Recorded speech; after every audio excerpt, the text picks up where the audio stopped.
Hello, Nadine here, and today I'm going to show you a quick way to use stencils and some ColorSparx, all from the Crafter's Workshop. The stencil I'm going to be using is this one, and it is called Faithful Tree. It's TCW 831.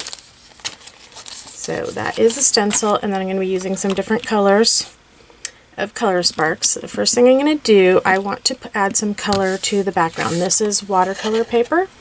It is also from the Crafter's Workshop by Ken Oliver. So I just want to, this is Cambodge, I'm just going to sprinkle some on. You don't need lots of it. Just tap the bottom of the bottle.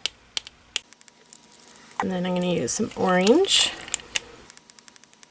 And like with any colors, when you're mixing these, you don't want to use, you want to use colors that work good together, not colors that are going to create brown. And then I'm just going to use a little bit of crimson. And then using a water bottle that has a fine mist on it. When you squeeze the bottle, you want to make sure that you squeeze it all at once instead of slowly, because when you slowly do it, it kind of spits and doesn't work as well. So you want to do it with power, I guess is what you'd say. So there's the background. I'm going to let that dry. Okay, so now I have it dry. Looks kind of cool just like that. But now I'm going to take this stencil and lay it over the top. I think that's how I want it. And then using some of the sepia, I'm just going to do this right down here along the trunk. Maybe just a little tiny bit up here. And then a little bit of chartreuse through the leaves. And then also some lime green.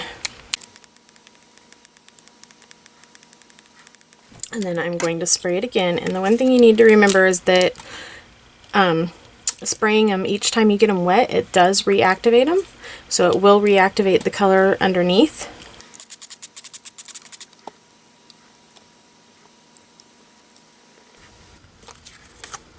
Okay, so there it is, all dry, which makes kind of a fun watercolor-like painting.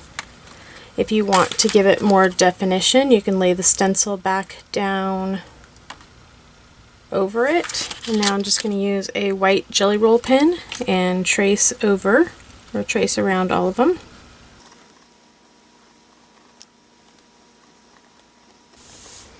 And here it is completed. You see how I outlined it just to define the tree a little bit more. I stamped with some gold embossing powder. The greatest gift in life is to have a friend like you. And then I mounted it with some Rinea gold glossy foiled paper and then adhered it to a card base. So there it is. Thank you so much for watching. If you have not already subscribed to my channel, I would appreciate it if you did, and also a thumbs up would be awesome. See you next time. Bye-bye.